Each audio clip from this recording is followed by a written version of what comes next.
Buenas tardes, bienvenidos a la ponencia de Sir.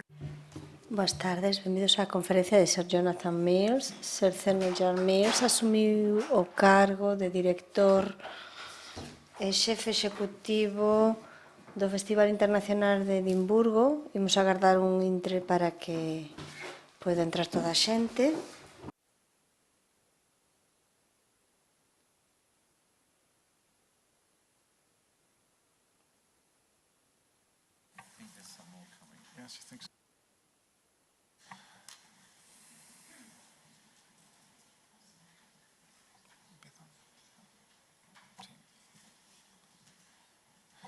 Bueno, como les estaba comentando, Como vos dicía, Sir Jonathan Mills asumiu o cargo de director e xefe executivo do Festival Internacional de Edimburgo en outubro de 2006. Anteriormente foi vicerrector adxunto na Universidade de Melbourne, director de Alfred Deakin Lectures e asesor artístico do novo Melbourne Recital Centre and Elizabeth Murdoch Hall. É un dos directores do festival máis experimentados de Australia. Os seus cargos anteriores inclúen o de director artístico do Festival Internacional de Artes de Melbourne, o Melbourne Federation Festival, as celebracións do Melbourne Millennium Eve e do Festival Bienal Internacional de Música de Brisbane.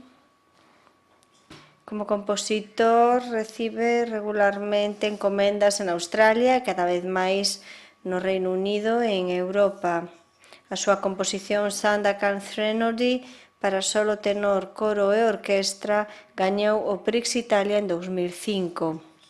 É profesor visitante nas universidades de Edimburgo e Edimburgo Napier, membro da Royal Society de Edimburgo e presidente do Consello Asesor dos British Councils. Foi nomeado oficial da Orde de Australia nos honores do aniversario da Raíña en 2011 e nomeado cabaleiro nos honores no aniversario da Raíña en 2013. Moitas grazas, boas tardes, señoras e señores. Cando me deron este convite hai uns meses, cando me chegou, a verdade é que tive moita intriga, un foro de infraestructuras culturais, algo que realmente a mí me agrada moitísimo e me parece moi emocionante e que ademais é un tema como que provoca moita controversia, chamoume moito a atención. Non sabía que existise un foro que se centrase especificamente nas infraestructuras culturais. Seguro que moitos tamén nesta sala compartides comigo a idea de que vivimos coas ramificacións de políticas, etcétera, que adoptan moitas persoas, entre as que hai moi boas intencións moitas veces, pero que tamén adoito se confunden con todo tipo de consecuencias non intencionadas, tanto benignas como adversas.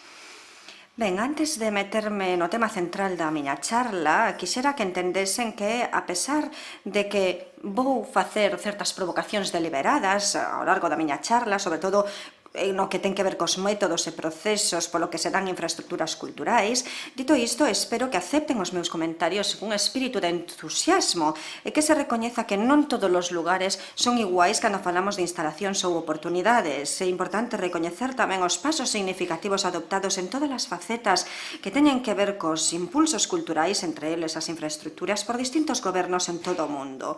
Non quero desalentar os gobernos nin as empresas privadas con respecto ao seu investimento na cultura, nada máis lonxe da miña intención, pero sí urxiría que se dese prioridade a esas actividades que son tanto sustentables como distintivas. Pediúseme que fixese algunhas observacións desde o punto de vista dun director de festivais, que é o tema fundamental deste foro, e que se chama a revolución dos festivais das artísticas, e que me centrase especialmente no potencial que teñen os festivais para transformar centros urbanos tanto grandes como pequenos. Asumo que isto se refire ao crecemento exponencial no número de eventos culturais que se dan en todo o mundo e que se chaman festivais, máis que a calquera outro tipo de alzamento político causado polas características egomaníacas de algúns dos meus colegas profesionais. Aínda que algúns destes chamados festivais sí que se poden cualificar e sí que poden describirse cunha definición responsable históricamente de esta palabra tan poucas veces ben utilizada, bueno, isto xa é outra cuestión. Sempre que comezo a traballar na programación dun festival, inspírame unha cita maravillosa dun filósofo francés chamado Maurice Merleau-Ponty, que dixo: o mesmo que os lugares se senten, os sentidos tamén están localizados nun lugar.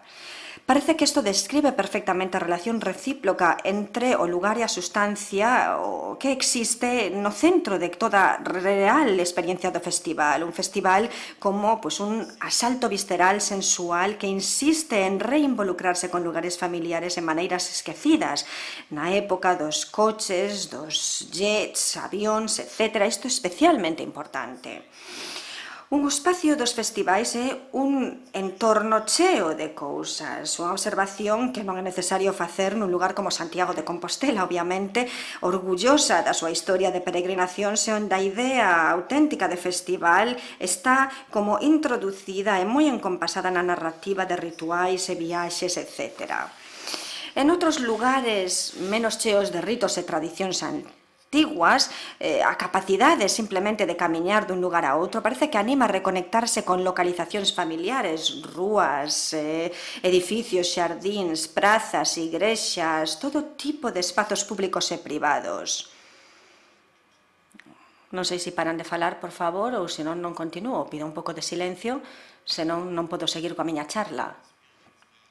Ben, como dicía, rúas, igrexas, todo tipo de espazos públicos e privados, entornos familiares moitas veces polos que pasamos rapidamente e que asumimos como cotidiano. Ou, por exemplo, esas experiencias cando miramos pola ventá dun coche, dun bus, etc. Os detalles, as texturas de calquera entorno urbano que se reconfiguran como lugares e momentos cheos de intimidade. Isto todo é parte dun auténtico encontro, dun auténtico festival. Antes de pasar a discutir, polo tanto, que pode ser unha revolución artística ou infraestructura cultural, preguntémonos primeiro que é un festival.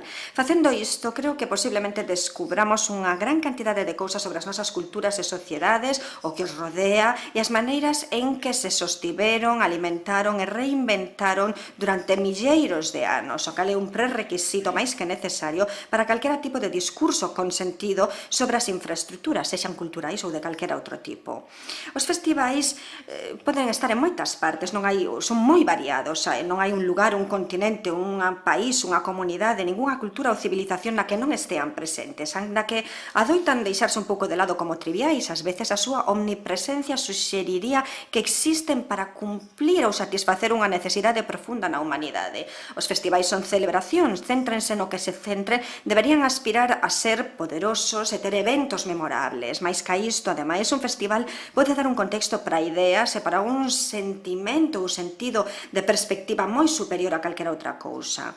Para un comportamento deste estilo, ou tendo en conta este tipo de actuación, un festival satisface unha especie de busca de liberdade e de control xa primitiva, un mecanismo no que as formas ceremoniosas de frustración e de iluminamento poden encontrar unha expresión simultánea. Seguro que na vida dunha sociedade tradicional hai moitas cousas que teñen que ver con todo o que ten que ver con celebrar danza, música, poesía, drama. Dada a existencia precariosa deste tipo de comunidades, isto realmente é unha forma extrema de festividade, por así decirlo. Neste tipo de lugares, os festivais sempre foron manifestacións dos rituais centrais dunha comunidade, fosen estacionais ou personais, o ciclo de vida ou dunha vida particular, ritos de primavera, ritos de paso. Nun tipo de tempos menos fortunosos desde o punto de vista material e menos obsesionados co consumismo que os nosos, nun momento menos obsesionado co consumismo que o nosos, os festivais foron paradóxicamente momentos de cohesión social. Celebracións como o Mardi Gras ou Boxing Day son, por exemplo, un momento do ano con aspectos sociais.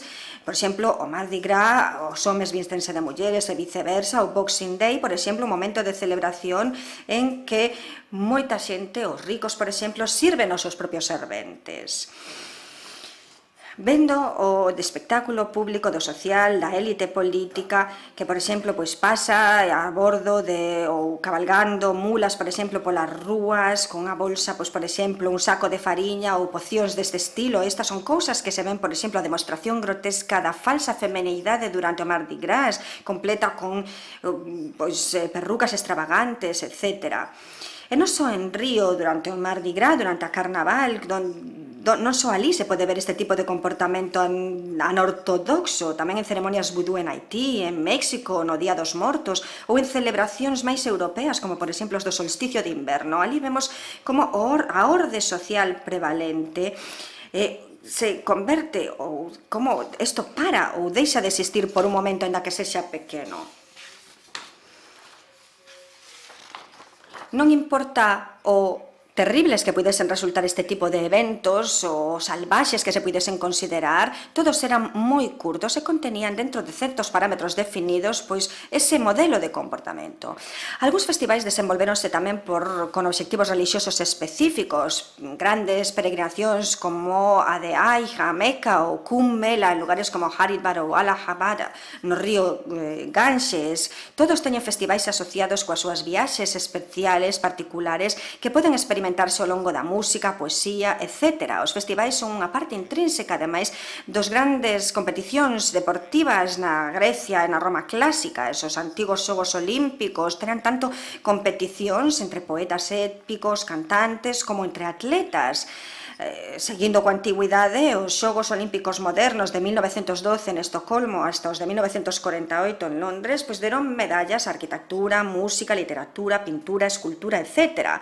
Mais recentemente, moitos festivais convertéronse en encontros de entusiastas cunha mesma forma de pensar, como se xente dunha mesma idea se reunise xunta. Normalmente concéntranse nun xénero artístico particular, como cine, literatura, ópera, danza, música ou mesmo jazz, anda que pode ser un encontro tan amplo como aquel en que se tratan todas as artes escénicas. Este tipo de festivais poden experimentarse en Bayreuth ou Wexford, Montpellier, Montreal, Melbourne, Cannes, Venecia, Haeundae, Toronto, Spoleto, Singapur, Aviñón ou Salzburgo e tamén en Edimburgo, co cal debenme permitir mencionar. O Festival de Edimburgo é un evento que encaixa moito neste molde. De feito, axudou moito a definir ese molde. O Festival de Edimburgo fundouse en 1947. As súas orixes teñen que ver co pedimento urxente de que se reconstruíse un sentimento de comunidade nun continente totalmente destrozado pola traxedia da Segunda Guerra Mundial, para restaurar a fe, para conseguir sandar esa dor de corazón das vidas destrozadas das persoas a través da música, ópera, drama, teatro, danza, literatura, pintura, para un pouco poñer en común os fragmentos dunha civilización que fora totalmente destruída polas atrocidades de Leningrado ou Auschwitz. Nas palabras de John Falconer, daquela unha das grandes autoridades de Edimburgo, era unha plataforma dedicada a facer florecer o espírito humano, cuxa ambición era abranguer todo o mundo. Este tipo de sentimentos realmente eran moi importantes naquela época escura de 1947, xusto despois da Segunda Guerra Mundial. A idea aquí era atopar unha reacción xenuína á falta de sandade das exterminacións do Holocausto. Nunca deberíamos esquecer que os ideais fundadores do Festival de Edimburgo coincidiron coa necesidade urxente de, a través das artes, chegar máis alá a todo o mundo e conseguir recuperar o que fora destruído pola guerra, o que comezou como un festival internacional, unha ocasión para que moitas culturas distintas se xuntasen e colaborasen en concertos, obras, exposicións, espectáculos. Isto convertiuse nunha das máis grandes celebracións das artes no mundo. Solo podemos imaginar o sentimento enorme do individual e do colectivo que podería existir entre os artistas que daquela estaban xuntos en 1947 pensando en que milagro, por que dereito sobreviviron un período de tal tipo de tolemia autodevoradora e extrema. Hai 9 festivais que se celebran en Edimburgo no verán. Está o Festival Internacional de Edimburgo, que eu dirixo, o Royal Edinburgh Military Tattoo, un espectáculo militar, o Edinburgh Fringe Festival, gratis para todo o mundo, o Book Festival, o Film Festival, o Jazz Television e o Television and Arts Festivals. A edición máis recente, a familia de festivais, é un festival sobre política. Quen o pensaría? Este ano, entre eles, os festivales de verán de Edimburgo conseguiron vender aproximadamente entre todos xuntos uns 3 millóns de entradas. Podemos falar dos 25.000 profesionais e artistas amateur que participaron en 40.000 exhibicións, representacións escénicas, en 5.000 producións individuais, en 300 instalacións. Entre todas combinaron ou chegaron a ter un impacto económico de 185 millóns de libras, 210 millóns de euros aproximadamente, decir que hoxe é un gran negocio. Quizáis o que mellor podemos decir e con máis sinceridade sobre o Festival de Edimburgo ao longo dos anos é o feito de que se copiou case en todas partes do mundo. Festivais tan lonxe como os de Sydney ou Singapur deben en parte a súa existencia ao exemplo de Edimburgo. E dende un punto de vista puramente económico, só podemos entender ben por que as cidades miran con envexa o que conseguiu Edimburgo baseándonos nisto. Inténtase imitar, tamén hai potencial de non comprender ben. O Festival de Edimburgo evolucionou dunha maneira única e complexa. Non se crearon os festivais de Edimburgo só para conseguir alentar a chegada de máis turismo. Fundáronse en tempos de desesperación, na peores das circunstancias e polas mellores razóns. Cando o Festival Internacional de Edimburgo comezou a funcionar en 1947, había racionamento de alimentos e de outras cousas esenciais en todas partes por todo o que causara a guerra. Só unhas poucas cidades no Reino Unido estaban o suficientemente intactas como para poder contemplar siquera unha aventura deste estilo. Apenas non había aloxamento, a xente adoitaba ter visitantes ás que ofrecía camas nas súas propias casas. Pero, a través de algunhas maquinacións inusuais, pois todo funcionou ben. Quizáis unha celebración das artes expresada a través de distintas culturas que se xuntaron no primeiro festival de 1947, pois conseguiu, de alguna maneira, cubrir esa necesidade tan específica a moita xente que sufrira tal trauma. Ao mellor, se cadra, era só a oportunidade de expresar unha esperanza e experimentar un optimismo que todos pensábamos que se desvanecera.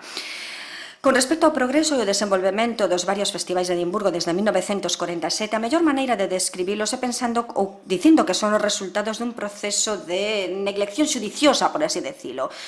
Non parten dun edicto central único, non son tanto planificados como conxurados, son exemplos remarcables de como desafía a independencia, unha rede de desastre e calvario nun mundo que carece espontaneidade con tanta frecuencia. Se me permiten, polo tanto, quero aquí dar un pequeno asesoramento nun mundo de precaución a hora de anticipar como os vosos festivais poden inspirar revolucións artísticas. Hai que explorar o potencial xenuíno dun festival para proporcionarlle a unha cidade un sentido renovado de ambición e de orgullo cívico, pero, por favor, fagan isto paseándose nos seus propios termos, e en termos consistentes coas súas propias tradicións e prácticas. Cidades tan dispersas, separadas como Os Ángeles ou Sydney, ou cidades con poboacións tan grandes como Tokio, a cidade de México ou Mumbai, teñen unhas desvantaxes claras se as comparamos con cidades como Edimburgo ou como Aviñón. Esta é unha das razóns polas que Aviñón e Edimburgo lograron un impacto tan enorme a través dos seus festivais.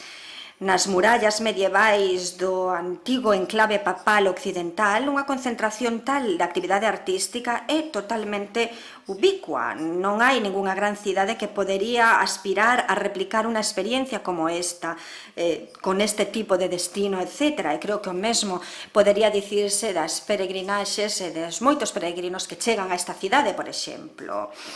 Ata que grao os festividades de verán de Edimburgo transforman completamente cada un dos resquicios dunha cidade, bueno, é máis que palpable. Os visitantes e artistas disfrutan e estimulan ao poder chegar a unha cidade como Edimburgo e inmediatamente capturan a súa escala, enchen a totalidade do lugar, encheno todo nun momento, posúeno e fano o seu propio dominio. Cidades como México, Tokio, coa súa confusión de habitación repetitiva e sen final, son confusas en comparación, son excitantes, amorfas, máis que síncronas e reafirmantes. Confróntanse na falta dun centro, por así decirlo, na súa desorde, case un caos. Ademais, un solapamento temporal de lugares como este na escala requerida para ter un impacto é algo como vemos, por exemplo, en Edimburgo ou Aviñón ou Salzburgo. Isto é algo prácticamente impracticable en lugares como estes. Aumentamos en Edimburgo a poboación de 400.000 a máis de 1 millón de persoas, mesmo 1,5 millón de persoas. Podemos imaginar a proporción de Tokio, 30 millóns de persoas. Imaginamos que iso se dobra a uns 60, 70 millóns de persoas. Non, iso nunca poderá acontecer. E por iso, festivais en lugares como a Tokio ou a Cidade de México, pois non acontecen na mesma maneira en que o fan en cidades como esta. Só por iso, calquera intento de buscar o espírito único, de meterse baixo a pel de calquera lugar físico ou metafórico, é un proceso complexo. Porén, tales ideas e impulsos están no corazón de construir calquera festival. No que respecta a este foro, deberían ser tamén estar por diante de calquera tipo de pensamento que teña que ver coa metodoloxía para planificar o fornecemento dunha infraestructura cultural. Os últimos 8 anos levo vivindo en Edimburgo. Os visitantes chegan a unha cidade que se chama Old Ricky e veñen de todas partes do mundo, aqueles con ambicións cívicas de tipo celebratorio para as súas propias metrópoles, que moitos paran moitas veces e observan asombrados mentras que miden e quedan totalmente, xenuinamente perplexos cando ven por que unha cidade con habitantes un pouco tan duros, con un tempo tan malo e duro tamén, se pode convertir nun lugar apropiado e con tan gran éxito para celebrar un festival artístico. Bueno, pérdense realmente a razón de ser. Isto non se trata de medición, sistemas, categorías, de cuantificar. Os festivais son, en parte, ilusión, a menos que un estea alerta, alineado ou vivo totalmente o espírito dun lugar, o seu pasado, o seu presente, a súa historia, as súas tradicións. Agás que isto sexa así, non hai ningún tipo de análise que poida facer o máis mínimo impacto.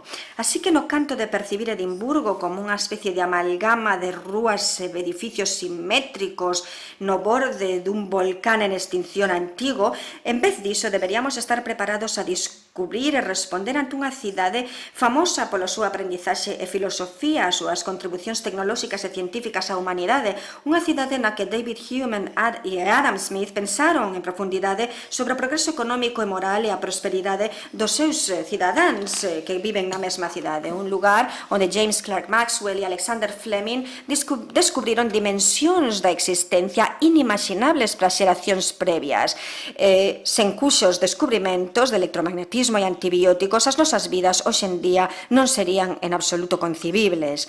Unha cidade de iluminación simultánea e tamén de oscurecemento. Ten luz, pero tamén é sinistra.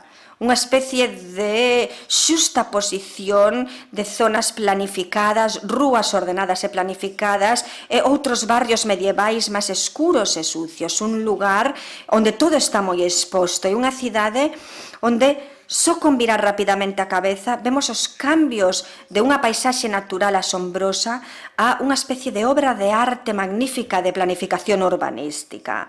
O activista urbano canadiense eminente Jane Jacobs anima a que miremos e escoitemos cidades como se fosen sistemas dinámicos, máis que como especie de lugares estáticos con simplemente bens físicos. Poñendo o seu acento en ser conscientes da comunidade e por os ollos nas rúas, propónnos que abordemos de maneira totalmente distinta como imaginamos unha cidade, como algo máis parecido a un ecosistema, máis que a un conxunto de simplemente ladrillos. É un privilexio, no meu papel de director do Festival Internacional de Edimburgo, para min ser capaz de conectar coa enorme variedade de artistas e de artes visuais e escénicas, nunha gran diversidade de contextos e circunstancias. Visitei unha enorme cantidade de cidades e fun capaz de experimentalas a través da miña vista, do meu oído, do meu tasto, de toda unha serie de imaginacións multisensoriais de tantos artistas tan talentosos. Os artistas son compañeiros extremadamente útiles no proceso de descubrir rapidamente a esencia de calquera lugar dunha cidade. Como director de festival, puiden experimentar na miña vida moitas distintas formas de cidades, a distintas etapas de desenvolvemento urbano, con distintas historias, con deseños que son os resultados de actitudes e condicións moi distintas no social, ecolóxico, religioso ou filosófico. A pesar destas diferencias climáticas e culturais tan radicais, a modernidade estános comezando a cobrar a súa peaxe, mesmo nestas cidades tan distintivas e nas máis distintivas que puidese imaginar. A miña historia non é un conto de dúas cidades, unha prosa que podería comenzar o trasplante tan atavístico, bastante antipodio, tamén moi familiar, que me levaría de volta aos meus ancestros en Australia, unha chamada que iría de Melbourne a Edimburgo en contraste cunha comparación dickensiana entre o que sería un desexo parisino revolucionario febril ou un pragmatismo mercantil londinense máis irónico e separado. Ou, por así dicilo, un conto de 200 cidades que visitei como parte da miña odisea de festivais. Desgraciadamente, a miña historia é máis unha historia de distintas similitudes, na cal, últimamente, introducíronse algúns elementos comuns incongruentes. Non só o que poderíamos denominar rañaceos monolíticos modernistas en zonas de, por exemplo, terremotos ou, por exemplo, zonas onde que se poden construir en chairas fluviais, en algún tipo de metro ou construcción subterránea. Tampouco é a traxedia simultánea de nosos tempos, o feito de que calquera cidade, sexa europea, de Australasia, africana ou americana, se estea convertendo nunha copia a carbón de calquera outra cidade, contaminada, chea de polución, insustentable. O noso planeta encóllese desde o punto de vista ecolóxico, pero tamén metafórico. A marcha da raza humana está causando grandes problemas na paisaxe natural, os ecosistemas cheos de especies diversas, algunhas que nunca chegaremos a coñecer, van desaparecendo. Cando destruímos un bosque, non é só a ecoloxía a que se ve afectada ou só o que destruímos é o oxíxeno.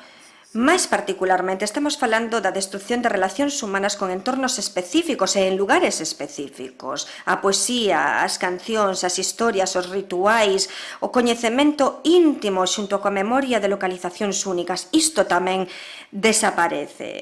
As formas en que determinamos e deseñamos as infraestructuras culturais, desgraciadamente, é moitas veces unha forma de reforzar un proceso aparentemente igual de inexorable. Como iteración parcial de algunhas das ideas que acabo de mencionar, podería ser sorprendente descubrir que o deseño de prácticamente calquera teatro ou auditorio actual contemporáneo ten a súa orixe nun par de edificios iniciados por dous individuos, un deles seguro que escoitaron falar del, o outro se cadra un pouco máis escuro, e ademais débense tamén a un específico momento de tempo entre finais do século XVI e principios do XVII, 1580 e 1618, para ser totalmente preciso, e falo de Vicenza e Parma, no norte de Italia. Falo do famoso arquitecto do Renacemento Andrea Palladio e do seu compatriota máis novo Giovanni Battista Aleotti. Se combinamos os logros de Palladio e Aleotti coa métrica da industrialización, da construcción modular e da construcción de economía, por non deixar de lado a conveniencia de procesos de planificación cunha mente pechada, se poñemos isto en combinación, teríamos un cóctel cunha mestura irresistible e totalmente intoxicadora. Estoume referindo, por suposto, ao Teatro Olímpico de Palladio, que deseñou en Vicenza e que foi completado, tras a súa morte, polo seu fillo Sila, en colaboración con Vincenzo Scamozzi, o maravilloso deseñador de escenas en 1585 de teatros, e tamén ao Teatro Farnese de Aleotti, construído en Parma unha xeración máis tarde, en 1618. O Teatro Olímpico é un edificio de enorme e duradeira importancia. Conéctanos cos anfiteatros extraordinarios de Dionisios e Eleucerios, o Codeón de Herodes Atticus. Aínda podemos ver os seus vestixios nas ladeiras sudoccidentais da Acrópole de Atenas, así como outras construcións épicas en Epidauros, Larisa, Filippi ou Taormina. Dicir que os logros de Palladio, no que ten que ver co deseño do Teatro Olímpico, só tiñan que ver con facerse co anfiteatro grego e poñerlle unha especie de teito é unha simplificación enorme, aínda que ten parte de verdade. A colaboración de Palladio con Vincenzo Scamozzi, incorporando todo o que ten que ver con liñas de visión recedentes, é moito máis que unha reimaxinación vitruviana dun monumento antigo. A escenografía do Trompe-l'œil sitúa o Teatro Olímpico entre as ideas máis actuais da perspectiva visual e percepción visual dos artistas renacentistas, enxeñeiros, etc. Era un edificio para o seu momento, aínda que non necesariamente un para os nosos tempos.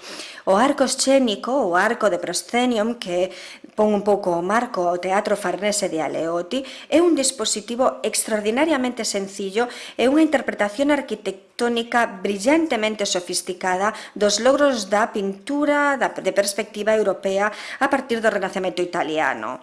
Por suposto, eu non desexo aquí dicir nada negativo nin separarme das innovacións de Palladio ou Aleotti. Celebro, de feito, o seu xenio e inventiva. Ao facer isto, recoñezo tamén que as súas ideas están moi interrelacionadas con unha abordaxe inicial europeo que, de alguna maneira, ten que ver coa resposta ao noso mundo, un moi distinto, co seu mundo daquel momento, un moi distinto do que habitamos hoxe en día, coa súa bastante recente transformación revolucionaria no que ten que ver coa electrónica, comunicación digital. Os retos que teñen estas innovacións, no que ten que ver coas maneiras en que os gobernos formulan abordaxes a toda unha amplia variedade de asuntos, particularmente en termos de educación e emprego, pero tamén no que ten que ver co traballo e o lecer, a planificación urbanística, o fornecemento de infraestructuras, non teñen precedente. Se engadimos o reto cosmopolita a esta especie de mistura tecnolóxica, convertimos todo isto nun puzzle extremadamente complicado. No milenio pasado estivemos dominados pola ciencia e tecnoloxía europea, a cultura e a filosofía tamén. Hai que, sen dúbida, admirar estes logros, aínda que hai certa especulación plausible de que unha era de hexemonía europea podería estar chegando a un final. Poderíamos estar empezando a entrar nun período da historia onde non parece que vai a ser moi posible que haxa unha sola cultura, ideoloxía, teocracia ou política que vai a permanecer ou ser dominante. Así que, cando unha forma tan epónima como ese arco de proscenio se converte no deseño arquetípico de toda maneira de teatros como Siena ou Xangai, Singapur ou Sydney, entón debemos comezar a pensar en cousas como entendemos o noso tempo e espacio e a especificidade tecnolóxica e cultural de estas tan específicas percepcións. Sen dúbida, hai unha diferencia considerable con respecto á maneira en que o tempo e o espacio se comprenden e aprecian en culturas como a de Indonesia ou a India, a China ou Qatar, ou por unha xeración de xente nova que, a diferenza de moitos de nós nesta sala, son indíxenas máis que inmigrantes a unha era de comunicacións e de conectividade digital. Porén, en todos estes lugares hai esta especie de marco italianista particular de referencia que continúa sendo introducido ou imposto como o tema de rigor en calquera cidade moderna. Pensémolo. Non estaría poñendo estes temas aquí sobre a mesa se non estivese por completo seguro de que as decisións que subxacen ao deseño de teatros de calquera maneira, de calquera tipo, teñen moito que ver con todo o que é un marco máis orientado ao consumidor do que é un centro artístico ou un lugar artístico e que está un pouco entendido como parte dun desexo de conectar con ideas máis innovadoras ou apropiadas, ou tamén coa xente e as comunidades ás que serven. Tristemente, a verdade é que non estou de todo seguro de que este sexa o caso. Así que, cando me piden a miña opinión sobre moitos dos últimos desenvolvementos no campo das infraestructuras culturais, teño que admitir que a verdade é que son un pouco escéptico. As miñas preocupacións van moito máis aló de calquera crítica dun lugar, dunha infraestructura cultural como contraparte moderna de centros de comerciais ou grandes centros de compras. Estas ideas sustentables ou excitantes, estas innovacións deseñadoras, xunto coa ausencia de todo tipo de discurso público xenuíno ou debate, é o que me parece máis problemático. No seu libro In Bluebird's Castle, o filósofo e crítico George Steiner di o seguinte: os avances técnicos maravillosos per se son operativos na ruína de sistemas e ecoloxías de vida primarias. O noso sentido de movimento histórico xa non é lineal, senón como unha especie de espiral. Agora, non podemos concebir unha utopía hixiénica, tecnocrática, que funciona no baleiro das posibilidades humanas. Cando dicía isto, Steiner falaba das orixes da modernidade e da inevitabilidade terrible da Primeira Guerra Mundial. Podería, mesmamente, estar describindo a igualdade clara de calquera número de megacidades e o proceso de deshumanización sobre que o cal un cineasta como Fritz Lang responde con o que denominaríamos schadenfreude. Aceptei vir a este foro porque estaba intrigado, porque non sabía que un foro como este existía, pero tamén para intentar estimular o debate. Non só porque me preocupase a maneira en que os nosos espazos culturais públicos están sendo desenvolvidos e postos en funcionamento, non porque me preocupen os costes a longo prazo de mantemento asociados a este tipo de edificios que construímos hoxe en día.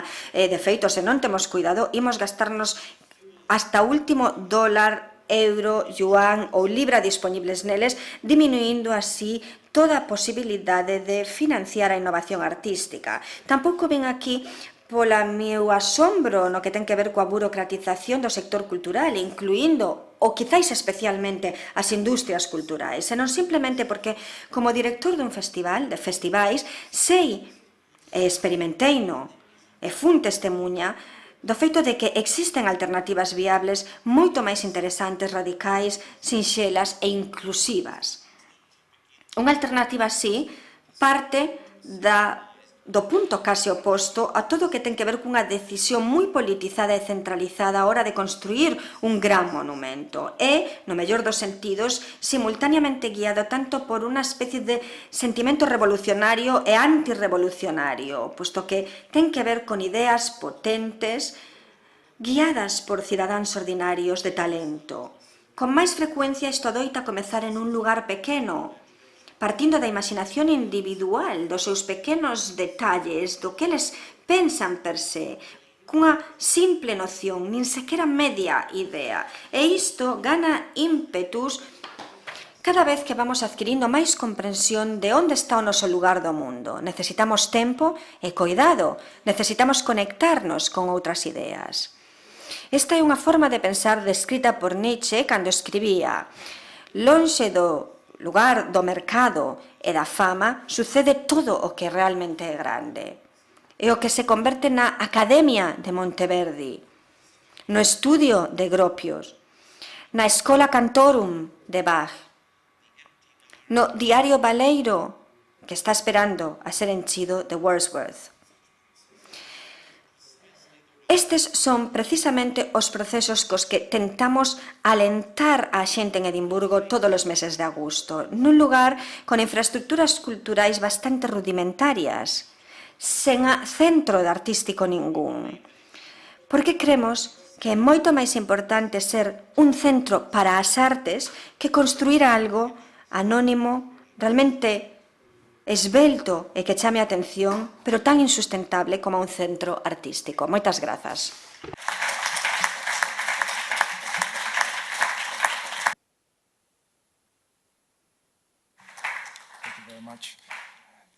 Abrimos el turno de preguntas. Imos abrir o turno de preguntas, de debate. Alguén?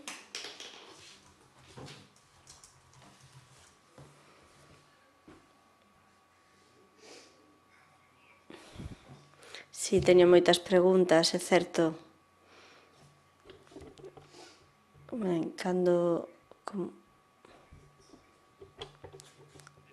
Dende o meu punto de vista, cando falas deste gran patrimonio que existe en Edimburgo, teño a impresión de que é moi difícil hoxe a día de hoxe que alguén queira comezar cunha nova aventura nun novo lugar e polo que dis falaches da utopía e foches capaz de plantexar que podíamos facer este tipo de cousas en sitios como Coruña.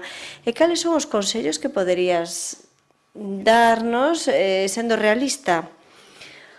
O consello que eu daría é non desperdiciedes as oportunidades que dá a crise. E digo en serio, cando pensades niso, o Festival de Edimburgo foi o resultado dunha crise. Os horrores existenciais da Segunda Guerra Mundial. Que maior crise que esta, non? E o festival foi unha resposta directa e inmediata a esa crise. Por lo tanto, eu podo dicir aquí, sobre todo en España, sen que sexa unha actitude paternalista, pero non desaproveitedes esta crise. É o momento de redefinir as cousas que realmente importan e que intentedes realmente desprazarvos cara a outro tipo de linguaxe, a outro tipo de prioridades, a outra xenda. Esta xenda ten que ser diferente porque a efectos prácticos a xenda coa que traballamos a toda agora levounos parcialmente a esta crise desde un principio. Entón, non tomedes un non como resposta, erguédevos, defended os vosos valores, insistide en que foron os vaqueiros e non os artistas, os banqueiros e non os artistas os que precipitaron as circunstancias nas que nos atopamos hoxe. E exixídelle aos gobernos que comprendan que son os artistas, o sector da cultura, o que poderá aportar un sentido de esperanza e de optimismo e un sentido de comunidade que tanto precisamos nestes momentos. Non desaproveitedes a oportunidade da crise.